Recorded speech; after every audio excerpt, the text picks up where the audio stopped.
The first time I told my best friend I loved her, I was standing under a string of cheap backyard lights, holding a paper plate full of meatballs, while six drunk adults debated whether Hannah Reed and I were basically married.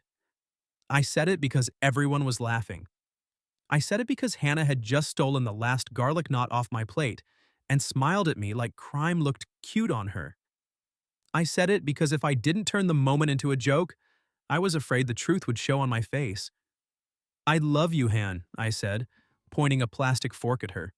But if you touch my meatballs, this friendship is going to need counseling. The yard laughed. Hannah didn't.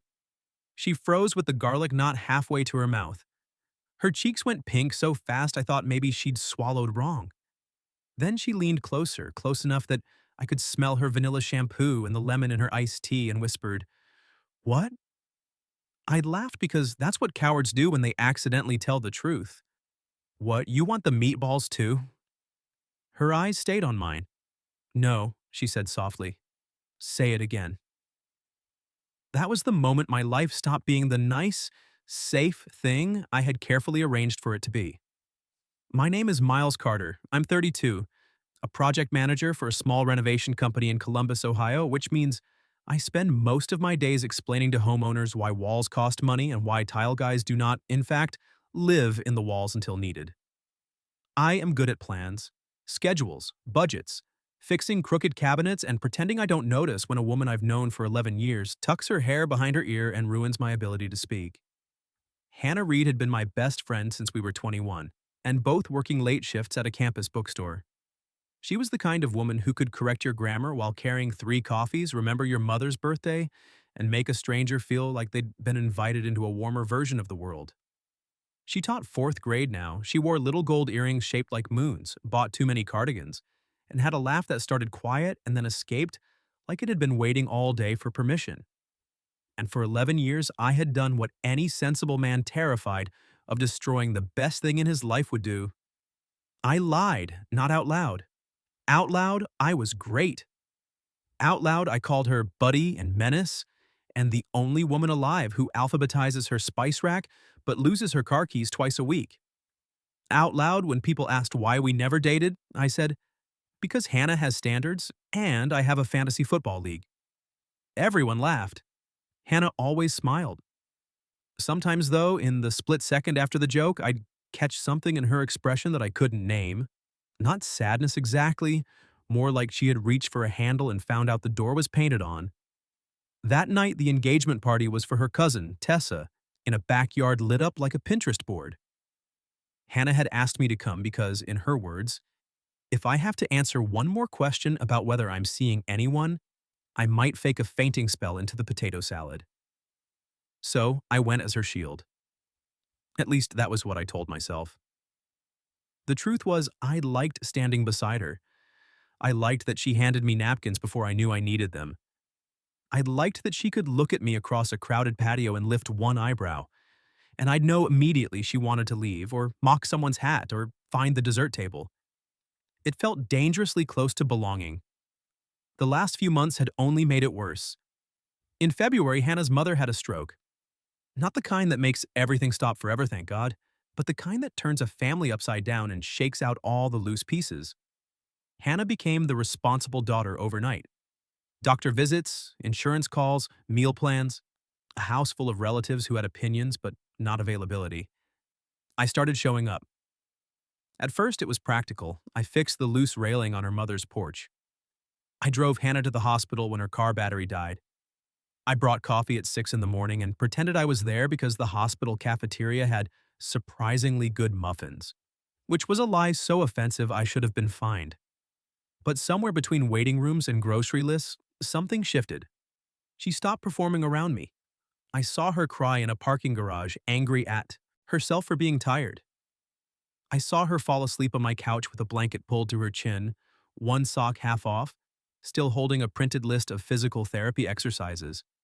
I saw her brave in the boring, exhausting way nobody applauds. And one night, after her mom finally came home and Hannah stood in my kitchen washing a mug she didn't need to wash, she said, "You know you don't have to keep saving me." I leaned against the counter and said, "Good, because I'm more of a repair and maintenance guy." She laughed, but her eyes filled. Then she hugged me. Not the quick, casual hug we'd done 1,000 times. This one lasted.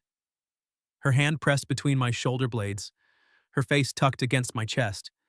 I remember staring over her head at my refrigerator magnets like they contained emergency instructions. Step 1. Do not kiss your best friend while she is vulnerable. Step 2. Do not be an idiot. Step 3. Good luck with steps 1 and 2, so I held her. That was all. And after that, Hannah started looking at me differently. Or maybe I just started noticing. At Tessa's engagement party, she wore a deep green dress I had never seen before, the kind that made her eyes look darker and made me personally resent every man in the yard with functioning vision. Her hair was pinned up badly because she'd done it herself in the passenger mirror after claiming she was low maintenance, which was Hannah speak for, I forgot we were supposed to arrive 10 minutes ago. There was one loose curl against her neck. I noticed it too much. You're staring, she murmured while we stood near the appetizer table. I'm supervising, I said. Supervising what? Your theft of my food. She grinned and took the garlic knot. That was when Tessa's fiancé, Brad, a man who believed volume was a personality, pointed at us and said, See that right there? That's marriage. Half the yard turned. Hannah rolled her eyes. Brad, please don't start. No, seriously, he said, beer bottle in hand. You two arrive together, leave together, fight over carbs, and Miles looks at you like you invented oxygen. My neck went hot. Hannah's smile faltered. Somebody said, just kiss already. Someone else laughed.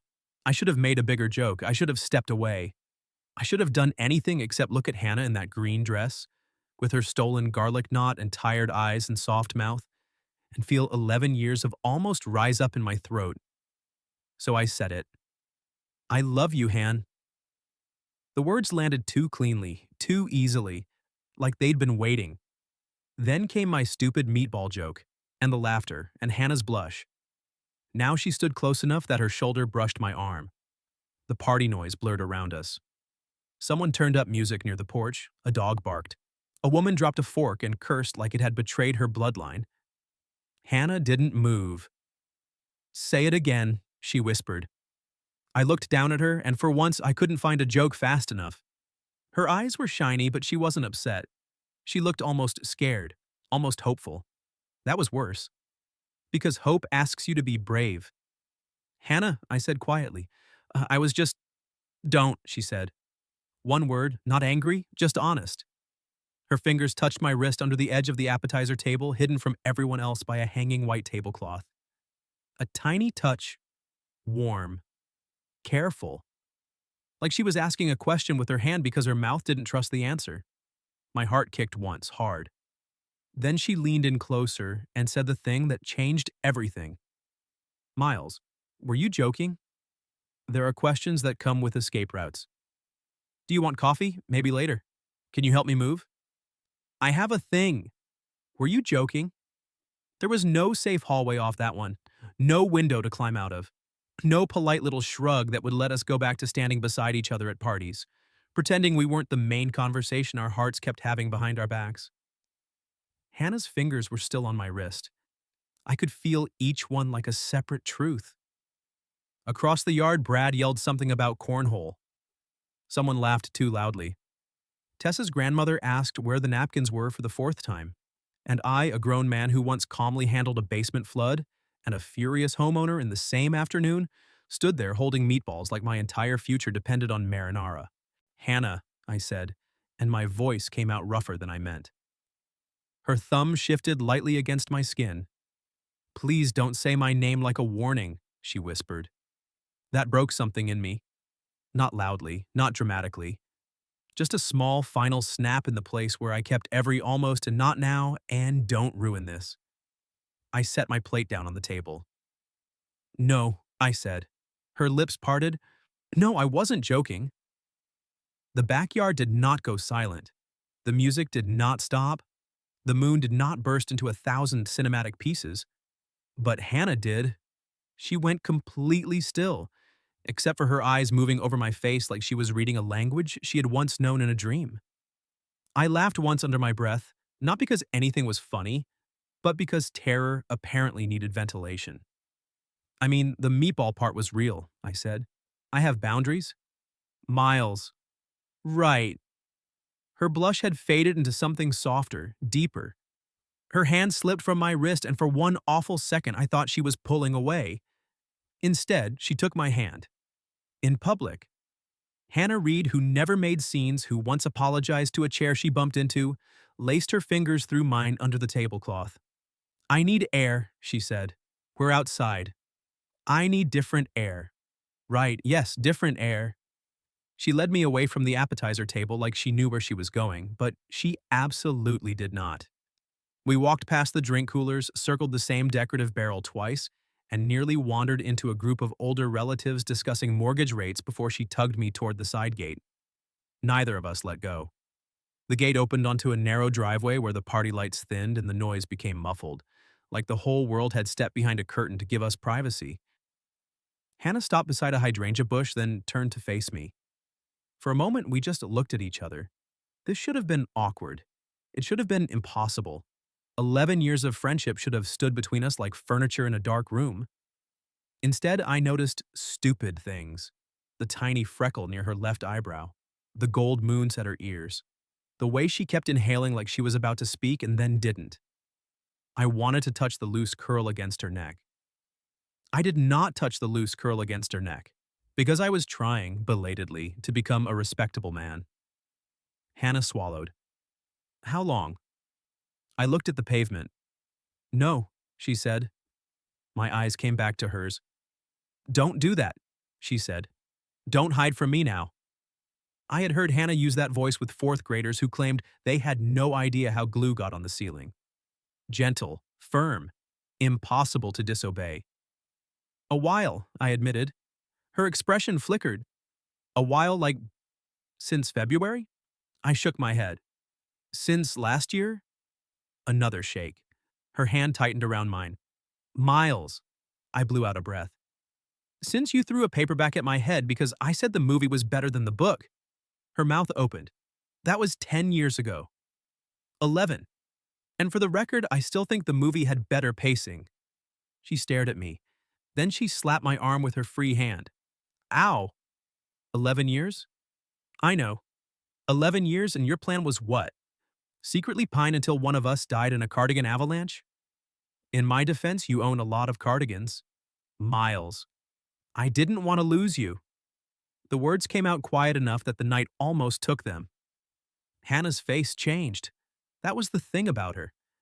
She could tease with the precision of a fencing champion, but the second she saw something tender, she put the sword down.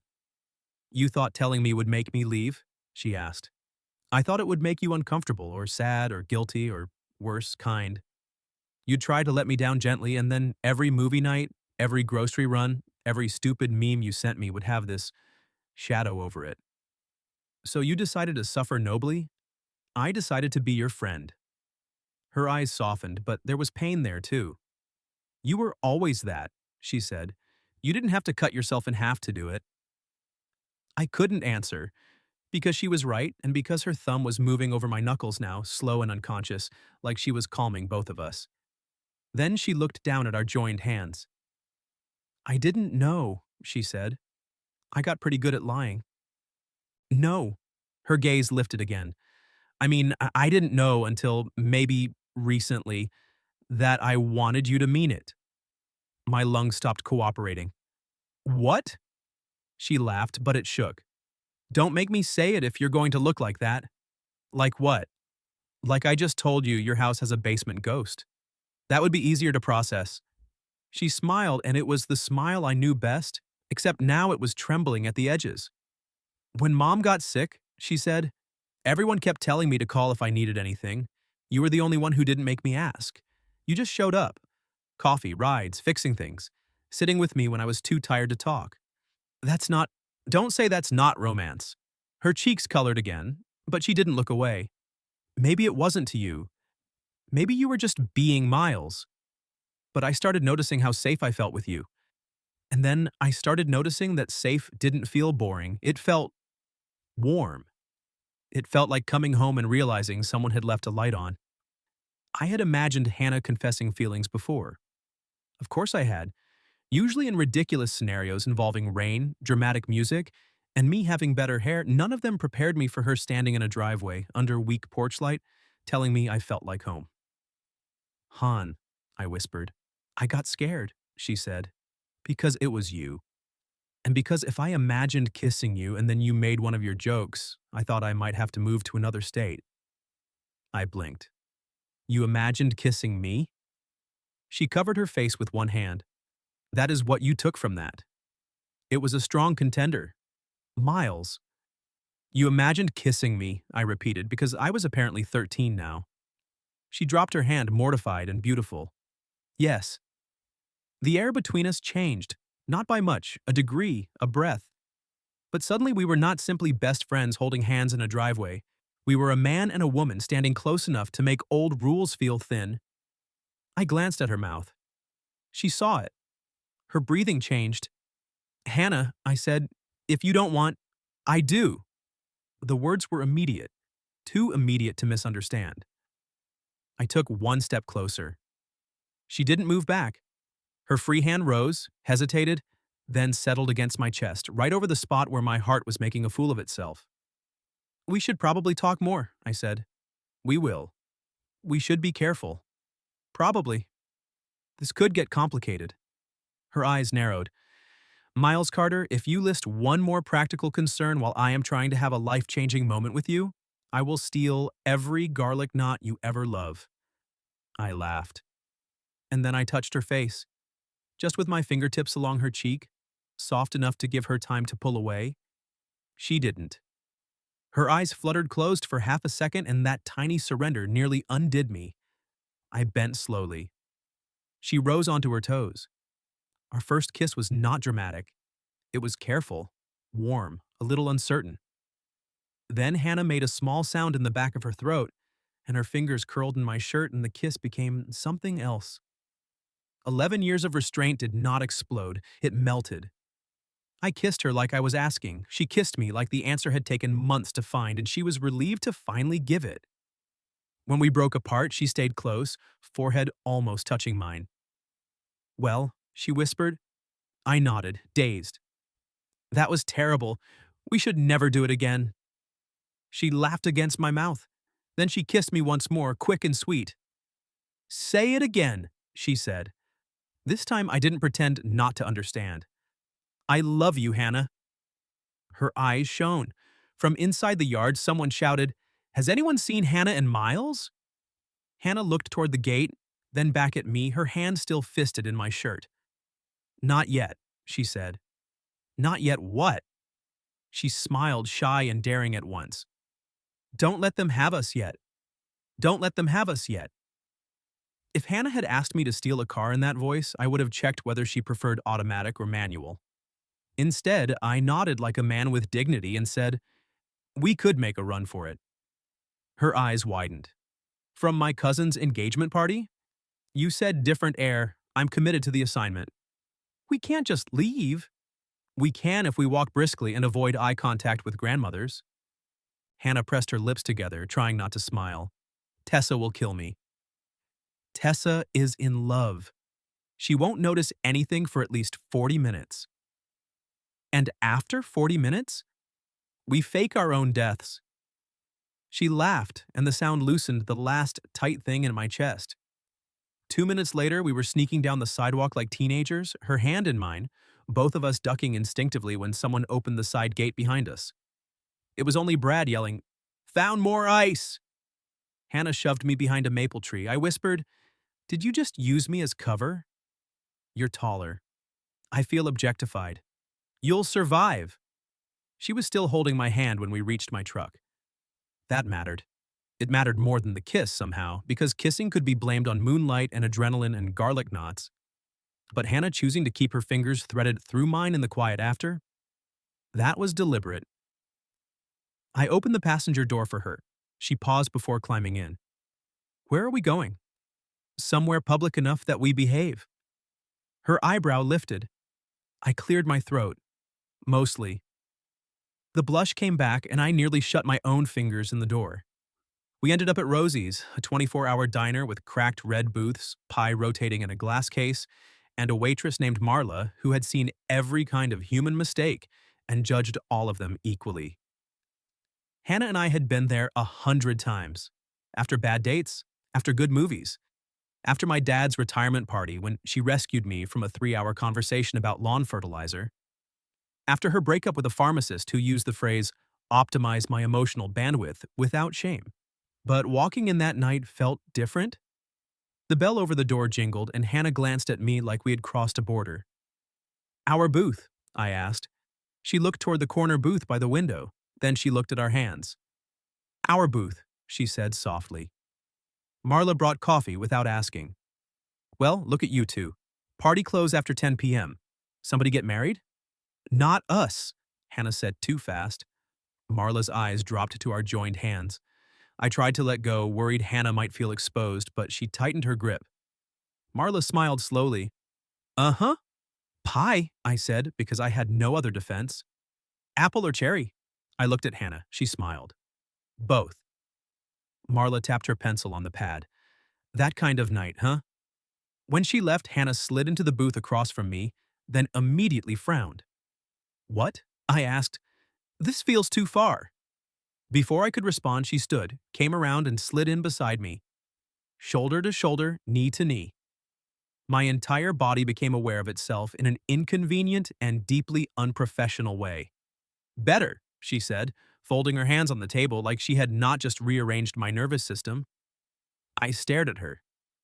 What? She asked. You sat on my side. I did. You never sit on my side. I'm experimenting. With diner seating? With not pretending. That shut me up. Her smile faded a little, but not sadly. More like the joke had led us to the edge of something real again. I don't want to go backward when we leave here, she said. My heart gave that hard kick again. Neither do I. But I also don't know how to do this. She looked down at her hands. You know everything about me. My coffee order, my mom's medications, the fact that I cry at school concerts, even when the recorders are objectively terrible. That's because children playing recorders sounds like ghosts arguing. Miles. Sorry. Her mouth twitched. You know me too well. Which sounds good, except, what if I'm not mysterious enough to date? I turned slightly toward her. Hannah. No, I'm serious. Her fingers started worrying the edge of a napkin. People get dressed up and ask charming questions, and discover each other. You already know I sleep in old charity walk t-shirts and panic buy soup when it snows. I find the soup thing alluring. You say that now. I have always admired a woman prepared for weather and sodium. She laughed, but her eyes stayed uncertain. So I reached under the table and took her hand again. Can I tell you something terrible? I asked. That depends how terrible. I don't want mystery from you. She went still. I want the stuff I already know, I said. I want your cardigan avalanche and your soup bunker. I want you grading papers at my kitchen table and leaving red pens in my couch cushions. I want you calling me dramatic when you are clearly the dramatic one. I am not. You once gave a basil plant a pep talk. It was struggling. I want that too. I rubbed my thumb over her knuckles. And I want new things. Dates, firsts, finding out how you like to be kissed when we're not hiding beside hydrangeas. Her breath caught. I leaned a little closer. I want to learn you in a way I never let myself before. The diner noise hummed around us. Silverware, coffee pouring, Marla laughing near the counter. Hannah's eyes filled, but this time she smiled through it. That was a very good answer, she whispered. I've been preparing for 11 years. She laughed and leaned her head against my shoulder. It was such a simple thing, her temple resting there, her hair brushing my jaw. But it felt more intimate than anything that had happened in the driveway. It felt like a promise neither of us had drafted yet. Marla arrived with 2 slices of pie and 1 fork. Hannah lifted her head. Only one? Marla winked. Budget cuts. The second Marla walked away, Hannah picked up the fork, cut into the apple pie, and held it toward me. I stared. She rolled her eyes. Open your mouth, Carter. You're feeding me pie? I am offering a romantic gesture. Don't make it weird. It's already weird. I'm emotionally overwhelmed by pastry. But I leaned in and took the bite. Her eyes stayed on my mouth for half a second too long. Then she looked away, pink-cheeked, and whispered, "Okay, maybe I made it weird." I couldn't help it. I touched her chin lightly and turned her face back toward mine. Good weird. Her gaze dropped to my lips. Very good weird. I kissed her in the corner booth at Rosie's with apple pie between us and Marla, definitely watching from the coffee station. This kiss was shorter than the one in the driveway, but less careful.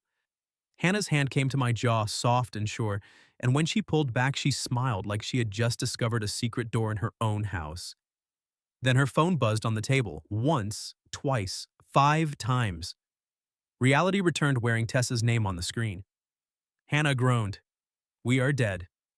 Fake death plan still available." She read the messages, then covered her mouth. "What?"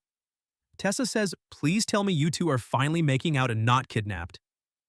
I blinked. That's supportive. There's more. Hannah squinted. "If yes to making out, take your time. If kidnapped, send location." I relaxed. Then another message appeared. Hannah's smile faltered. Not much, but enough for me to notice. "What is it?" I asked. She turned the phone toward me, a message from her mom. "Are you with Miles?" "Good. Tell him I said, 'Don't be foolish with my girl.'" Hannah stared at it, mortified. "She knows?" I smiled despite the sudden pressure in my chest. Her girl. I looked at Hannah, at the woman who had been my best friend for 11 years and had kissed me like she wanted tomorrow to look different. "I can handle that," I said. She studied me. "Can you?" I took her hand again, on top of the table this time. "Yes," I said. "But I need to do one thing first." "What?" "Ask you properly." Her face softened. "Hannah Reed," I said, "will you go on a date with me tomorrow? A real one. No fake emergencies, no best friend camouflage, no pretending I don't want to hold your hand." Her smile trembled. "Yes," she said. "But Miles?" "Yeah?" She leaned in close, her lips brushing my ear. "You're still not getting the last garlic knot." I slept exactly 14 minutes that night. Not in a row. Every time I closed my eyes, I saw Hannah in the diner booth, leaning toward me with cherry pie on her fork and that brave, shy smile on her face like she was deciding to stop standing behind the life she wanted. At 6:12 a.m., I gave up, made coffee, and stared at my phone. Our date was at 7. 13 hours away. I had remodeled kitchens in less emotional time. At 6:19, my phone buzzed. "Hannah, are you awake?" "Me?" "No." "Hannah." Impressive texting for a sleeping man. "Me?" "Years of training." "Hannah, I couldn't sleep." I smiled so hard my face hurt. "Me? Me?" Either. 3 dots appeared. Disappeared. Appeared again. "Hannah, did we really kiss in front of Marla?" "Me. Marla has signed a non-disclosure agreement." "Hannah, Miles." "Me. She promised to only tell essential diner personnel." "Hannah. So, everyone." "Me. Probably the pie supplier too." A minute passed. "Hannah." I keep replaying it. My hand tightened around the mug. "Me? Which part?" "Hannah." "All of it. But mostly when you said you wanted to learn me differently." I set the mug down carefully because suddenly my hands weren't trustworthy. "Me? I meant it." "Hannah." "I know." Then, "Hannah, that's the problem. I'm not used to you meaning things that make my knees weird." I laughed alone in my kitchen like an idiot. "Me? For the record, your knees have caused me problems for years." "Hannah, my knees?" "Me, among other things." "Hannah, Miles Carter, are you flirting with me before breakfast?" "Me, I am attempting to." "Feedback welcome." "Hannah, needs work. Continue practicing tonight." That one message carried me through the day like a secret under my ribs. By 4, I had changed shirts twice. By 5, I had bought flowers, decided flowers were too formal, bought a single sunflower because Hannah once said roses felt like romance with a marketing department. then worried a single sunflower looked like I'd stolen it from a roadside memorial. At 6:58, I knocked on her apartment door holding the sunflower and the confidence of a man approaching a parole hearing. Hannah opened the door, and every prepared sentence left my body. She wore dark jeans, ankle boots, and a soft cream sweater that slipped slightly off one shoulder. Her hair was down, curling around her face. She had put on lipstick, not much, just enough to make me forget my own address. Her eyes dropped to the sunflower. "Oh," she said softly, "I panicked." She took it, smiling. "This is the nicest panic anyone's ever brought me. I can panic bigger next time." "Good to know." Then she stepped back. "Come in for a second, I'm almost ready." I had been in Hannah's apartment hundreds of times. I had assembled the bookshelf in her living room. I knew which floorboard squeaked near the kitchen. There was a mug in her cabinet that said, "Ask me about fractions," because I bought it for her. But that evening, crossing her threshold felt new. She put the sunflower in a vase that was actually an old pasta sauce jar, then caught me watching her. "What?" "Nothing." "You look suspiciously fond." "I am suspiciously fond." Her face warmed. "That's allowed now, I guess." I stepped closer, slowly. "Is it?" She looked up at me and the teasing fell away. "Yes," she whispered. So I touched her waist, just lightly giving her time. But she moved toward me as if she'd been waiting all day for exactly that. Her hand slid up my chest and settled at my shoulders. "We haven't even gone on the date yet," she said. "We can stop." "I didn't say that." Her smile was small and wicked, and it nearly ended me. I kissed her there in her living room, beside the thrift store lamp and a basket full of ungraded spelling tests. Her mouth was warm, familiar, and unfamiliar all at once. She tasted faintly like peppermint.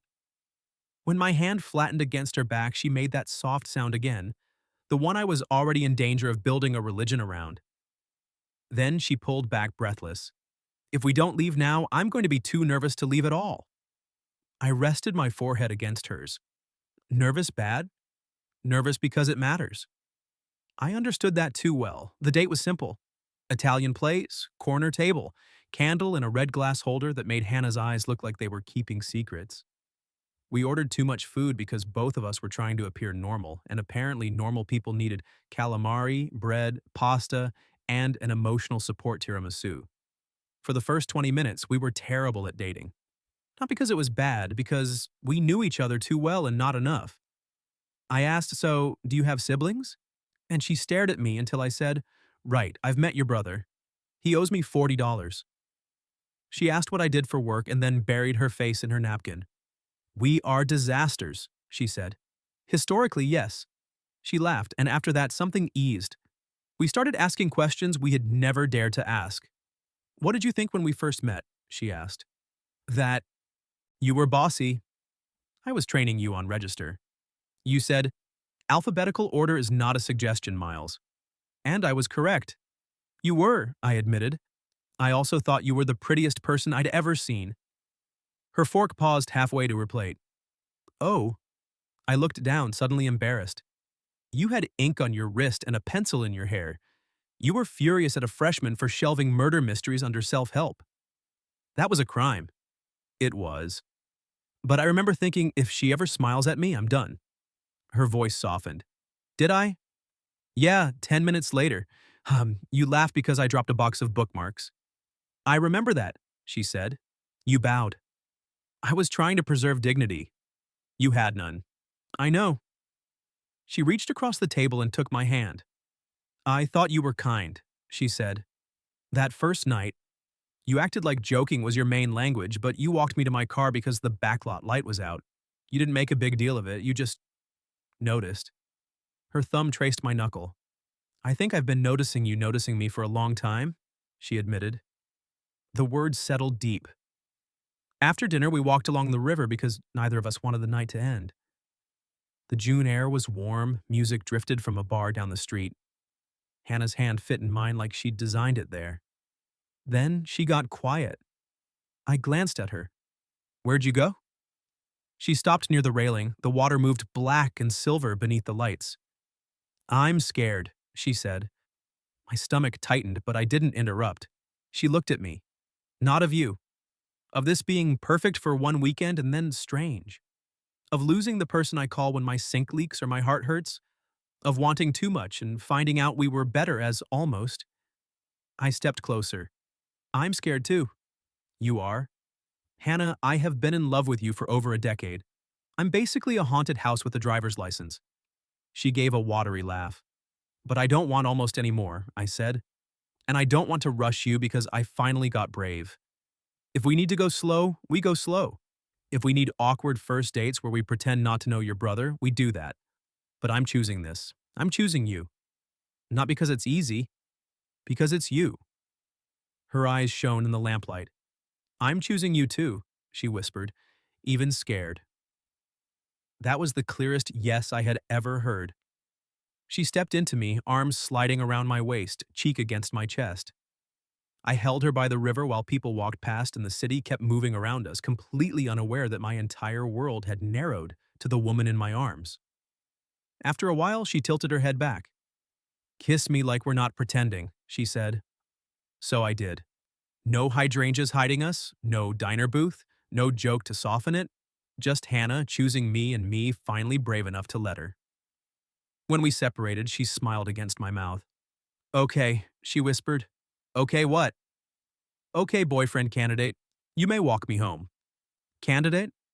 There's a probationary period. How long? She pretended to think. Depends on garlic knot availability. I laughed and tucked her hand into the crook of my arm. But outside her apartment building, she didn't go in right away. She looked at the door, then at me. Do you want to come up?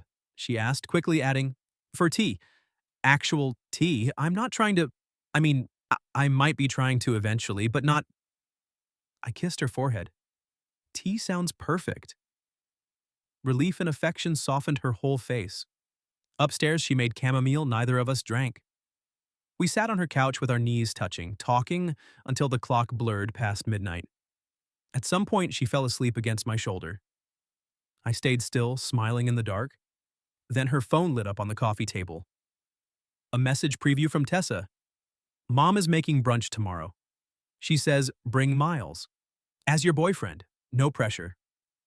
I didn't read the whole message. I saw the words bring Miles and boyfriend, then looked down at Hannah asleep against my shoulder and decided the phone could keep its secrets. Her hair was soft against my jaw. One hand rested on my thigh, open and trusting, like even in sleep she had reached for me without thinking. The apartment was quiet except for the hum of the refrigerator and the little sigh she made when I shifted the blanket over her. For 11 years, I had been careful not to want too much. That night, with Hannah curled into my side, I let myself want a future. Not a dramatic one. Not some movie version with swelling music and impossible promises. Just mornings with her hair in my sink, her red pens in my truck, her mother calling me to ask if I could fix a loose cabinet and then pretending it wasn't an excuse to check whether I was being sensible. Hannah stealing food from my plate and kissing me like apology was optional. At 1:17 a.m., she stirred. Did I fall asleep? She mumbled. No, you were resting your eyes with commitment. She lifted her head, saw my smile, and groaned. I'm an incredible date. Top 3. Her eyes narrowed. Top 3? Top 1, but I didn't want you getting arrogant. She smiled, sleepy and unguarded, then noticed her phone glowing on the table. Oh no. I didn't snoop. But you saw. Enough to know I may have been promoted. Hannah grabbed the phone, read Tessa's message, and turned scarlet. My family has no boundaries. I've met them. That was clear. She covered her face. They're going to be unbearable. Probably. And loud. Definitely. And my Aunt Paula will ask if we're trying for children by the omelet station. I paused. There's an omelet station? Miles. Sorry, fear response. She lowered her hands and looked at me with nervous eyes. We don't have to go. I knew what she was really saying. We don't have to define this in front of people. We don't have to let everyone touch the fragile new thing. We can keep hiding a little longer. I took her hand and kissed her knuckles. Do you want me there? Yes, she said immediately. Then I'm there. Her expression shifted, softened. As what? My heart started up again, hard and hopeful. I could have joked. I almost did. As your emergency brunch consultant. As omelet security? As the man your aunt interrogates until he confesses to crimes he didn't commit. But Hannah deserved better than another joke standing in for courage. As your boyfriend, I said. If that's still an available position. Her smile came slowly, bright enough to ruin me. It is, she whispered. Full time, terrible benefits, high garlic knot competition. I accept. She leaned in and kissed me, soft at first, then smiling, then not smiling at all. When she pulled back, she pressed her forehead to mine. My boyfriend, she said, like she was testing the shape of the words. My Hannah, I said before I could stop myself. Her breath caught. I started to apologize, but she shook her head. I like that, she whispered. The next morning, I walked into brunch holding Hannah's hand. Not near her hand. Not brushing it accidentally. Holding it. Tessa spotted us first and screamed. Actually screamed. Brad yelled, called it, and nearly dropped a pitcher of orange juice. Aunt Paula looked us up and down and said, Finally, I've had a $20 bet riding on this since Thanksgiving. Hannah's mother sat at the kitchen table, one hand wrapped around a mug, her smile slightly crooked from the stroke and more beautiful because of it. She looked at our joined hands, then at me. So, she said, you stopped being foolish. Yes, ma'am. Hannah made a sound of protest. Mom. Her mother ignored her. Good, she likes when people show up. I know, I said, and she hates carnations. I know that too. And when she says she's fine, she usually isn't. Hannah's grip tightened. I looked at her, not her mother, when I answered. I know. But I'm learning to ask anyway. Hannah's eyes went shiny right there in her aunt's kitchen between the fruit salad and the suspiciously aggressive quiche. Her mother nodded once. All right then. That was it. No speech, no threat. Just permission, in the language of people who had watched Hannah carry too much and wanted someone to hold some of it with her. Later, while everyone argued over whether mimosas needed more juice or less dignity, Hannah pulled me into the pantry. What are we doing in here? I whispered. Hiding. From brunch? From emotional consequences. I glanced at the shelves. There are 12 cans of soup in here. She lifted her chin. Weather can change quickly. I find you deeply attractive right now. You find emergency soup attractive? I find you attractive. The soup is context. She laughed, then went quiet. In the narrow pantry with cereal boxes behind her, and my hand braced on the shelf beside her head, she looked up at me like she still couldn't quite believe we were allowed. I keep thinking I'm going to wake up, she said. I touched her cheek. If you do, wake me too. Her eyes softened and she pulled me down into a kiss. Someone opened the pantry door. We broke apart. Aunt Paula stared at us. Then she reached past my shoulder, grabbed a bag of pretzels and said, Carry on. Hannah buried her face in my chest while I laughed so hard I had to hold onto a shelf. That was how we started. Not perfectly, not smoothly. We had awkward moments. We had old habits to unlearn. Sometimes I hid behind jokes when I felt too much, and Hannah would look at me and say, Come back here. And somehow I always knew what she meant. Sometimes she got scared and tried to prove she didn't need anything, and I'd set coffee beside her and say, You don't have to need me for me to stay. We learned each other differently. The first time we fought as a couple, it was over me canceling plans because I thought she needed rest and not asking what she wanted. She told me, very firmly, that being loved did not mean being managed. I apologized with Thai food and no excuses. The first time she introduced me to someone as my boyfriend, she squeezed my hand so hard my knuckles cracked. The first time she left a toothbrush at my place. She acted casual for 11 seconds and then asked, Is that weird? I said, Hannah, you have a designated soup shelf here. She said, That is disaster preparedness. I kissed her until she stopped arguing. 6 months later, we hosted our first holiday dinner together. Not officially together, according to Hannah, because hosting is a serious step, and we are simply co-providing mashed potatoes. but she wore my old sweatshirt while stirring gravy in my kitchen. And her mother sat at the table folding napkins, and Tessa kept winking every time Hannah and I bumped hips at the stove. At one point, Hannah stole a roll from my plate. I caught her wrist. She froze, eyes dancing. Careful, I said. This friendship may need counseling. Her smile turned soft in that way that still made the room go quiet for me. Then she leaned up and whispered, "Say it again." So I did. In front of the sink full of dishes with flour on her cheek and my whole life warmer than I'd ever thought to ask for, I kissed her forehead and said, "I love you, Hannah." She blushed even then. Then she stole the roll anyway, and I let her because by then I understood something I should have known from the beginning. The joke was never the joke. She was always the truth. What would you have done if you jokingly said, "I love you" to your best friend, and they blushed and asked you to say it again? Have you ever experienced something similar? Tell your story in the comments. If you like this one, leave a like, subscribe, and I'll see you in the next video.